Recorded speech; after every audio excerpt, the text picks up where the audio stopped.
नमस्कार दोस्तों, परीक्षा किंगडम यूट्यूब चैनल पे आपका बहुत बहुत स्वागत है। दोस्तों आज हम लोग बात करते हैं सहायक समीक्षा अधिकारी में क्या क्या डॉक्यूमेंट रिक्वायर होंगे जब आपका फाइनल सिलेक्शन हो जाएगा, क्योंकि डॉक्यूमेंट उस तुरंत नहीं बनवा पाओगे। तो अभी आपके पास काफ़ी पर्याप्त मात्रा में टाइम है, आप अपने डॉक्यूमेंट बनवा सकते हैं। जैसे आपका कास्ट सर्टिफिकेट हो गया, कैरेक्टर सर्टिफिकेट या फिर आपका डोमिसाइल सर्टिफिकेट। तो सारे पहलुओं पे बात करेंगे कौन कौन से डॉक्यूमेंट रिक्वायर होंगे और आपको किस फॉर्मेट में बनवाना होगा। तो जो साथी पहली बार जुड़ रहे हैं प्लीज़ चैनल को सब्सक्राइब कर लें और अपने दोस्तों को ज़्यादा से ज़्यादा शेयर करें ताकि उनको भी ये सारे अपडेट तुरंत पता चल सकें। तो दोस्तों आइए बढ़ते हैं अपने वीडियो की तरफ। देखो ये एक पुराना नोटिस है, आपका डॉक्यूमेंट वेरिफिकेशन की रिकॉर्डिंग है। High court of judicature at Allahabad assistant review officer examination 2018, ठीक है, ये नोटिस दी गई है। और इस नोटिफिकेशन में आपका the document certificate of final selected 277 candidate of ARO examination 2018 will be carried out as are following schedule. तो ये वेरिफिकेशन के लिए बोला गया है। आप देखते हैं कौन कौन से डॉक्यूमेंट रिक्वायर होंगे। देखो ये वेरिफिकेशन का आपका वेन्यू दिया गया है, टाइमिंग 1 से 70 सीरियल नंबर के आपको 27/5/2019 को बुलाए गए थे 9:30 बजे सुबह, और 71 से 40 तक ये 28/5/2019 को बुलाए गए थे 9:30 बजे, और फिर 141 से 210 ये आपके बुलाए गए थे 29/5/2019 में 9:30 बजे, और बाकी जो बचे हैं वो आपके 30/5/2019 को 9:30 बजे डॉक्यूमेंट वेरिफिकेशन के लिए बुलाए गए थे।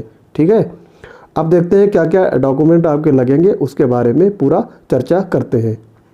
सबसे पहले हम लोग देखते हैं कि ये आपको जाना कहाँ होगा डॉक्यूमेंट वेरिफिकेशन के लिए। तो the candidates will report in the chamber of deputy registrar establishment situated on 2nd floor of mediation and conciliation building, new extension building, high court Allahabad. They are directed to be present with following documents along with, देखो ये original documents along with one set of self attested photocopy of the documents certificate in the support of their candidature for the post of assistant review officer।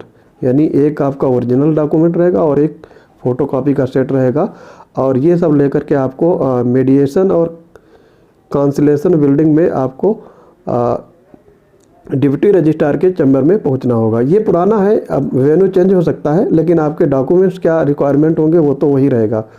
तो देखो इसमें दिया है पहले number पे high school marksheet and certificate दोनों, फिर intermediate marksheet certificate दोनों चाहिए, ग्रेजुएशन मार्कशीट सर्टिफिकेट, और पोस्ट ग्रेजुएशन इफ़ एप्लीकेबल, अगर आपके पास पोस्ट ग्रेजुएशन आपने कर रखा है तो उसका भी मार्कशीट और सर्टिफिकेट लगा सकते हैं। फिर आपका दिया है 5 नंबर में diploma degree in computer science from recognised institute university और O level certificate awarded by NIELIT और डोएक सोसाइटी और CCC certificate in computer science from recognised institute established by law in India. The candidates are also directed to provide such document which prove the recognition of the institute from which they have obtained the diploma or certificate in computer। यानी जो आपने diploma हासिल किया था डोएक society से CCC का, वो यहाँ पे मांगा गया है। अब देखो यहाँ पे कई सारे स्टूडेंट्स सोच रहे होंगे कि ये जो डिप्लोमा है ये हम फॉर्म अप्लाई करने के बाद गेन कर रहे हैं तो क्या वो अप्लीकेबल होगा? बिल्कुल नहीं होगा। आपने फॉर्म भरने की लास्ट डेट के पहले आपने अगर ये अपने नोटिफिकेशन में पढ़ा होगा, अगर आपने ये प्राप्त कर लिया है या आपने क्लेम कर लिया है तो ही वैलिड होगा। फॉर्म भरने के बाद में ये बिल्कुल भी वैलिड नहीं होगा। अगर आपने बाद में किया है तो आप पहले ही रेस से आउट हो गए हो। अब बात करते हैं 6 नंबर में डोमिसाइल सर्टिफिकेट। ये उनके लिए वैलिड होगा जो रिजर्व कैटेगरी के कैंडिडेट हैं यूपी के। तो ध्यान रखना है, ये यूपी के जो रिजर्व कैटेगरी की वैकेंसी है उनके लिए केवल एप्लीकेबल होगा। कास्ट सर्टिफिकेट का only for reserve category candidate of UP in prescribed format issued by competent authority.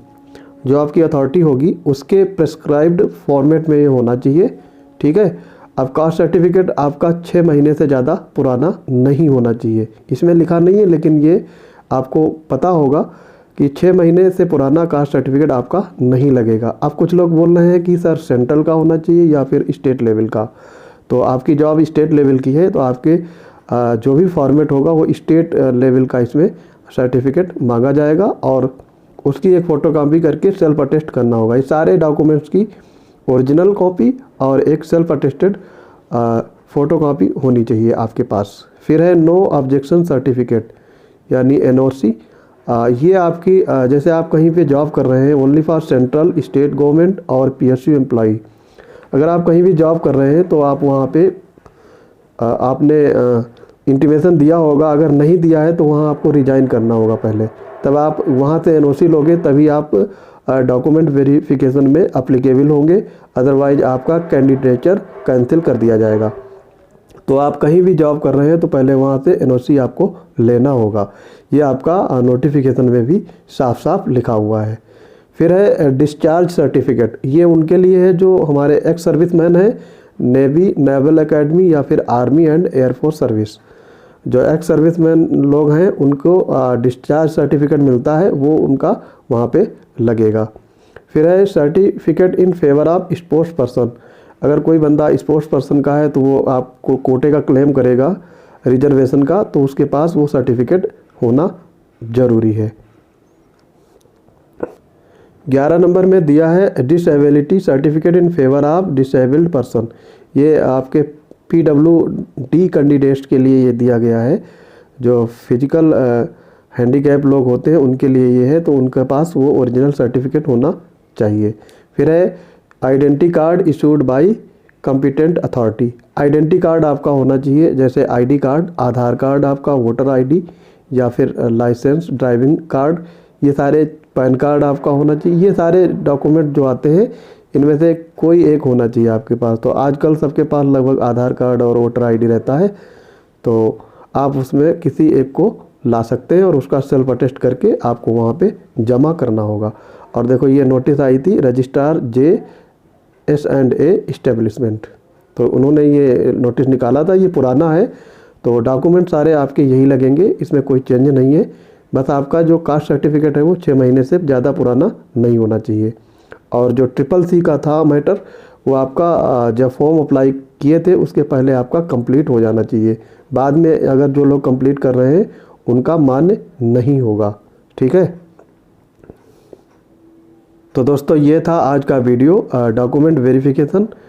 ये वीडियो आपके लिए काफ़ी उपयोगी साबित होगा, क्योंकि कुछ बंदे कास्ट सर्टिफिकेट अभी तक बनवाए नहीं होंगे या फिर 2-3 साल पुराना होगा, तो आप उसको तुरंत बनवा लीजिए। और आपका ध्यान रहे वो कास्ट सर्टिफिकेट स्टेट लेवल का होना चाहिए, और जो आपके फॉर्मेट दिया हुआ है नोटिफिकेशन में उसी फॉर्मेट पे आप बनवा के तैयार रख लीजिए।